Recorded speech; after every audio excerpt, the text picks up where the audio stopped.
Adam's POV. Nakapili na ba kayo ng singsing? Maya-may tanong ni Jessica sa baliw niyang kapatid. Nababad siya tuloy siya kay Jessica nang dahil sa kapestehan nito. Akin na maisukat na. Marami pa akong gagawin, nakakaistorbo kayong dalawa. Nagningning ang mga mata ng bugok niyang kapatid at kagad pinakita kay Jessica ang 10 singsing na napili nito. Seriously? Ang dami naman ito. Tila napipikong sambit ni Jessica nang iharap ni Alexander mga singsing na napili nito. Maya-may tumingin to sa nakadisplay ng mga singsing tsaka tiniro ang white gold na simpleng infinity ring na may diamond sa buong infinity design. That one. Mas maganda yon kaysa mga napili ninyo. Kinuha yon ng kahera at nilabas. Kagad naman sinukat yon ni Jessica at saka napangiti na mapakla nang sumakto ang singsing sa kanya. May mga babaeng mas pipiliin ng simpleng singsing lang pero may malalim na kahulugan. Just like this infinity ring. Simple yet meaningful. Pero nasa mapapangasawa naman niya ng kapatid mong si Adam. Baka kasi nagbago ng taste ng kuya mo at di mahilig sa simple ang babaeng napili niya. Dugtong pa nito na tila salat sa emosyong tono. Tinanggal na rin tong singsing tsaka inabot sa kapatid niya. Actually, nagusto niya rin ang singsing na napili ni Jessica. Maganda nga yun at sigurado siyang magugustuhan din ni Vera. Thank you. Masayang sagot ni Alexander tsaka binigay ang singsing na napili ni Jessica sa kanya. Here you go bro, bayaran mo na. Nakangiting tudyo pa nito sa kanya. Ang lagay pala siya pa magbabayad. Inarap naman ni Jessica ang kahera at humingi ng pasensya dahil babalik na lang daw to sa ibang araw. Nang tumalikod to takmang bubuksan na ang pinto, tinawag po ulit to ni Alexander na kinakunot ng noon niya. Jessica! Uminto ito pero di tumingin sa gawin nila. Di pa rin naman nagbabago ang taste ni kuya. He still loves you, you know? Anyway, invited ka sa kasal. What the? Kung pwede lang pumaslang ng kapatid, baka pinagdadasalan na lang nila yearly ang larawan ni Alexander dahil sa pagkapikon niya rito. Nang tuluyang umalis ng shop si Jessica, kagad niyang sinamaan ng tingin si Alexander. Happy? Nanunuyang tanong niya rito. He badly wants to punch his brother's thick face but he calms himself down. Baka sa ospital ang bagsak nito pag nagkataon. Jessica's POV. Friday night. Pagkahinto ng taxing sinasakyan na Jessica at si Mang sa mismong gate ng dati nilang bahay, bahagya siyang nagtaka. Maliwanag kasi ang kabahayan na hindi naman dating ganon sa ting nagagawi siya roon ng gabi. Lumingon si Mang sa kanya na para bang nananan siya. Ate, sigurado ka bang okay lang na dyan tayo mananatili? Hindi ba tayo kakasuhan ng trespassing na may-ari ng dati ninyong bahay? Umiling lang siya bilang sagot dito, tsaka kumuha ng buong 500 at inabot sa driver. Pagkababa nila, kinuha niyang backpack at sling bag habang isang maleta na may kinuha at tinilan ni Mang. Let's go! Nandiyan naman yata si Adam. Maliwanag ang bahay eh. Humawak si Mang sa braso niya na kinailing niya na lamang. Hindi pala siya po pwede mag-over the backhood ngayon. Bukod kasi sa nakadress siya, kasama niya pa si Mang. Baka magtaka ito kung gagawin niya yon. Maging idol pa siya nito na maaga-aga. Pikit matang tinulak niya ang maliit na gate na sa awa ni Lord, umigik at bumukas. Nagpakawala siya ng malalim paghinga sa kaisipang malamang na nasa loob nga si Adam. Ate, kaano-ano niyo po ba may-ari ng dati ninyong bahay? Kuryosong tanong sa kanya ni Mang habang naglalakad sila papasok. Kaibigan, kamag-anak, caretaker?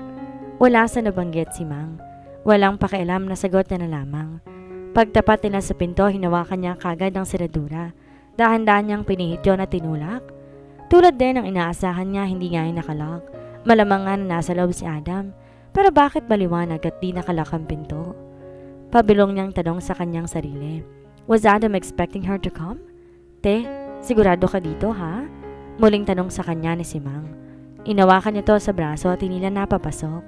Alam mo kasi te, may 2 pa akong kapatid na pinag-aaral, tsaka yung nanay at tatay ko. Kusang nahinto si Mang sa kadaldalan nito na makita nitong lalaki nakaupo sa sofa na ngayon seryosong nakatitig sa kanya. Hindi siya nag-iwas ng tingin, hindi rin siya nagyoko ng muka at matapang na sinalubong ang mga titig ni Adam.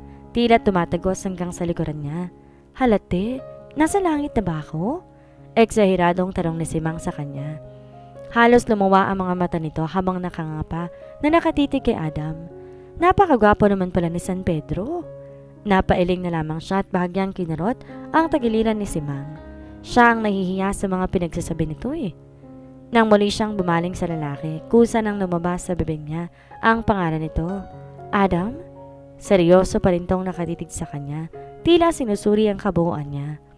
Hinila niya si Simang hanggang sa makalapit sila sa harap ni Adam. Dito muna kami sa ayaw at sa gusto mo.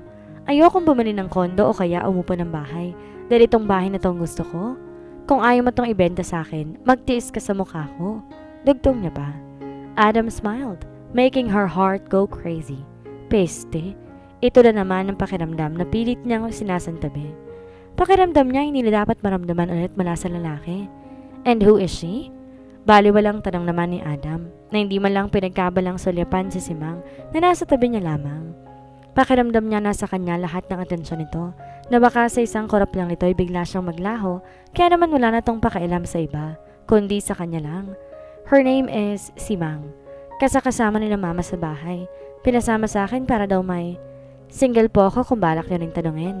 Singit ni Simang na talaga namang kinapikit niya ng mariin. 21 years old.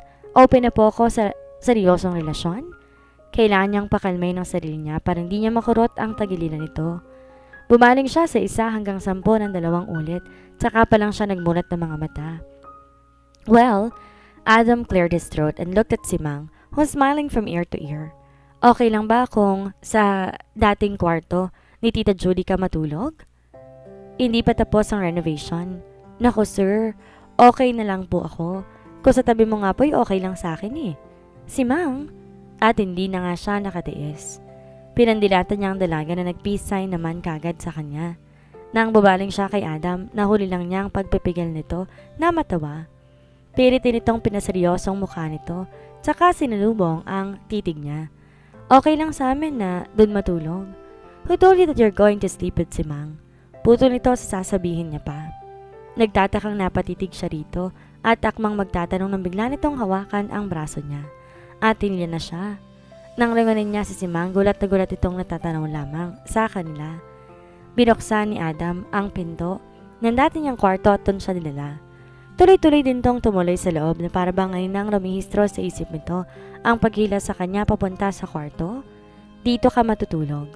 Umupo si Adam sa kama at saka malamlam ang mga mata, tumingin sa kanya. Tabi tayo, sa ayaw at sa gusto mo rin. Nang tingnan niya ang kama, napangiwi na lamang siya. Yun po kasi ang dati niyang higaan, na bukod sa single bed lang ay luma na. Di naman sa nag-iinarte siya or what, pero hindi man lang ba naisip ni Adam na palitan yon? Na bumili ng bagong higaan na mas komportable nitong matutulugan.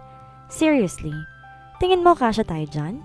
Sunod-sunod niyang tanong at saka hamalukip-kip sa hamba ng pintuan.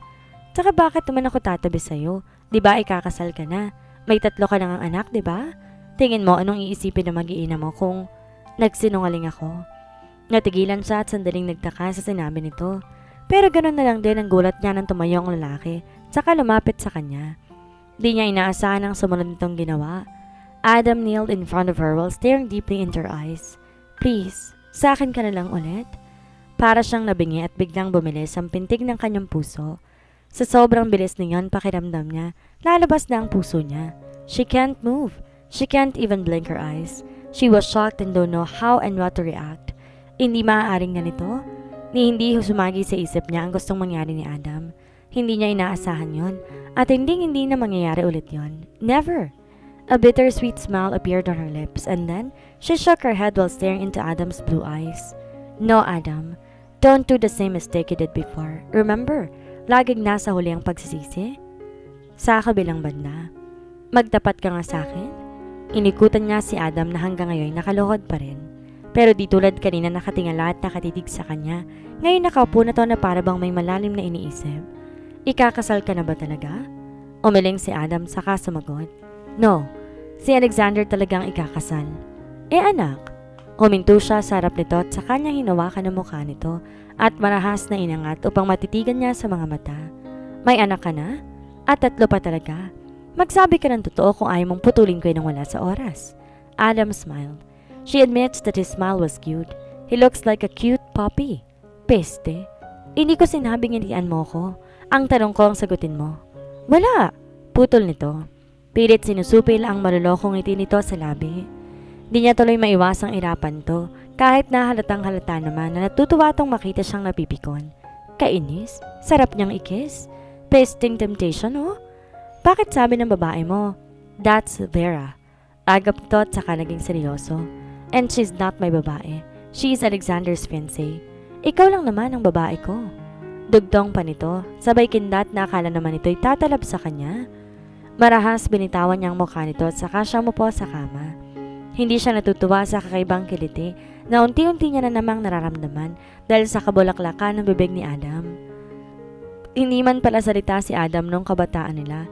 Alam na alam niya naman kung gaano to kaharot. Tumayo ang lalaki mula sa pagkakaluhod, tsaka tumabi sa kanya sa kama. Tahimik lamang ito at diretsong tingin. Hindi na to nakatitig sa kanya.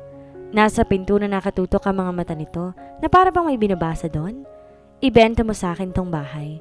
Yun ang naman ang gusto kong makuha kaya bumalik-balik ako rito. Maya-maya isaad niya na kinabuntong hininga ni Adam. You can stay here as long as you want to. He looks at her and smirks.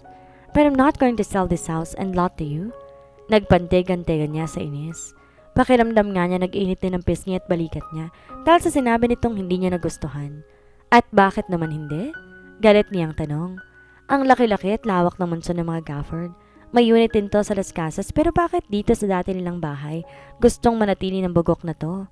Bakit ayaw nitong ibenta ang dati nilang bahay sa kanya? Akala ba nito wala siyang pera? Na hindi niya afford bilhin ulit ang dating tinahan nila? Name your price. Kahit kaluluwa mo, bibilhin ko na. Ines na singhal niya pa rito at saka ito inilapan. What's mine is yours too, Jessica. Bali walang sagot naman ito, saka inawakan ang mukha niya upang salubungin ang titig nito sa kanya. We're married, remember? Ngumisi ang lalaki. Bali-baliktarin mo man ang mundo. Mananatili kang sakin at ganon din ako sa'yo. Bahagya lang siyang nagulat. Nawala sa isip niya kasal na nga pala sila noon pa. Mukhang di rin nagtagumpay ang erpat nito na ipasa walang bisang kasal nila dati ni Adam tulad ang sinabi nito noon. Inamig niya ang kanyang sarili at saka sinamaan ang tingin ng lalaki. Nik-nik mo? Tinabig niya ang kamay nitong nakahawak sa mukha niya tsaka siya umatras ng kaunti. Pakiramdam niya kasi napasong mukha niya nang hawakan ni Adam kanina. Kinakabahan siya sa epekto ni Adam sa katawan niya. Hindi niya na dapat maramdaman yon. Pero bakit parang walang nagbago? Bakit parang kahit anong gawin niyang iwas, apektado pa rin talaga siya rito? Wala na ba talaga? Hindi na ba talaga po pwede? Sunod-sunod na tanong sa kanya ni Adam sa mahabang tono. You know what? Ngilisihan niya to na ngayon malamlam na nakatitig pa rin sa kanya. Gutom lang yan. Gutom na rin ako kaya bahala ka na dyan. Tumayo na siya at nagmamadaling umalis ng kwarto. Pagkasara niya ng pinto, kagad siyang napahawak sa tapat ng puso niya na maramdaman niyang napakabilis ng tibok nun. Pakiramdam niya kinakapos siya ng paghinga dahil sa kaba. Peste, hindi na ako magkakape. Singhal niya sa kanyang sarili at saka hinanap si Simang. Nang punta niyang dalaga sa dating kwarto ng mama niya, wala naman ito roon. Nang magtungo siya sa kusina, ganoon na lang ang gulat niya at napatili pa siya dahil sa itsura ni Simang. Grabe ka naman sa akin, te. Anito. Puting-puti ang mukha nito na parabang isinubsob sa harina. Ang buhok naman nitong hanggang balikat at itim na itim, nakalugay lang na parang di pa napasadahan ng suklay. Ano nangyari sa'yo? Bakit kasi mukha kang multo? Sunod-sunod niyang tanong sa dalaga. Napagod ako sa kalilikot natin sa mall kanina, te. Kaya naman naisipan kong mag-beauty rest ngayong gabi. Effective ang mina, pantanggal ng sumananob sa mukha. Kusang tumaas ang isa niyang kilay habang titig na titig dito. Di niya talaga lubos maisip kung paano naging kasambahay ng mama niya, itong si Simang. Daig pa nitong na-overdose sa bakuna ng bata. Kinalma niya ang sarili at saka nagpakawala ng marahas na paghinga. Simang, I'm hungry. May pagkain ba? Ay, hindi ka pa ba nabusog sa kwarto ni Kuya Adam kanina? Ilang minuto rin po kayo nagtagal doon ah. Tinitigan siya nito na masama na para bang may krimen siyang nagawa. Kaya ka ba ginutom, Ted, dahil nag-ano kayo? Magtapat ka sa akin. Hindi pa ba sapat si Kuya Adam? Simang, asik niya rito. Ano bang pinagsasabi mo? Totoong nagugutom ako. I will cook for you. O tulingon silang dalawa ni Simang nang mula sa likuran nagsalita si Adam. May maliit ng ngiti sa labi na nakadagdag na naman ng pogi points nito. You can rest now, Simang. Dugtong pa nito na mapabaling ang tingin nito kay Simang. Sana all. Pang-asar naman ni Simang sa kanya. Tsaka nagpaalam mapapasok ng sa silid na inuuko pa nito. Bumaling siya kay Adam na naglabas ng hotdog, bacon at 2 itlog sa ref na mukhang magluluto nga talaga. Ba't ang dami mo naman yatang lulutuin? Kuryosong tanong niya. Tsaka aware ka naman siguro na gabi na? Pero bakit pang breakfast yata ang lulutuin mo? Hindi pa kasi ako nakapag-grocery. And I'm hungry too. Sabay tayo mag-dinner. Ngitian lang siya nito at saka siya tinalikuran. Naging abala na ito sa paghahanda at pagluluto. Samantalang siya na may walang pakialam na umupo na lamang at nangalumbaba sa lamesa. Kumakalam na talaga ang tiyan niya. Hindi kasi siya nakapag-agahan. Hapon na rin nang magising siya kaya hindi na siya nakapagtanghalian. Nang maluto na ni Adam ang itlog, ay kagad niya nung nilapag sa mesa. Kumindat pa ito sa kanya, tsaka mo rin nagtungo sa kalan para sa ikalawang putahe na niluluto nito. Nanuot sa ilong niya ang aroma ng niluto ni Adam, kaya naman mas lalong kumalam ang kanyang sikmura. Hindi na siya nakatiis pa, nanguha na ng tinidor, sabay tusok ng isang pirasong hotdog.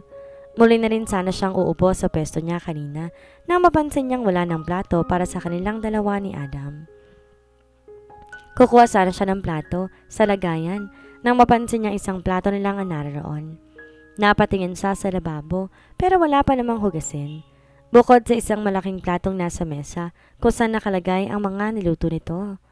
Napailing na lamang siya at saka hinarap si Adam na nakatalikod sa kanan at abala sa pagpiprito ng bacon. Bakit ang konti ng gamit mo? Seriously, 2 plato, 2 baso, tig-isang kutsara tinidor lang? Anong gagamitin ko? Pinilit muna nito ang kalan at hinango ang bacon sa kawali, tsaka nakangiting humarap sa kanya. I used to live here alone kaya wala akong masyadong magamit. But since dito na kayo ni Simang mananatili kasama ko, let's buy tomorrow. Paano ngayon? Tiningnan lang nito ang hawak ng tinidor na may nakatusok na hotdog, pati na rin ang platong nasa mesa at ang platong hawak niya, saka maling ngumiti. Pauunahin na muna kita. Tila nanunoksong sabi nito at pinagina na siya ng upuan. Upo ka na. Akong bahala magsilbi sa'yo habang nahihimbing ang mga anak natin. Mamaya mamasahihin pa kita bago matulog para maayos ka makapagpahinga. Gayet pa nito na ikinangiti niya. Naiiling na umupo na nga siya. Sa upo ang hinina nito at tinignan ng mga pagkain nasa mesa. Sige nga, matikpan nga ang niluto mo. Tiningala niya si Adam na ngayon ay titig na pala sa kanya. May kung anong naglalaro sa mga mata nito na hindi niya matukoy. Alalahanin mo, nakasalalay sa niluto mo kung makakascore ka sa akin mamaya. She stopped. Her eyes were wide open and then she saw Adam's lips form a sweet smile. I knew it. My Jessica is still there. Tinurin to ang tapat ng puso niya, tsaka kumindat. Feels like deja vu.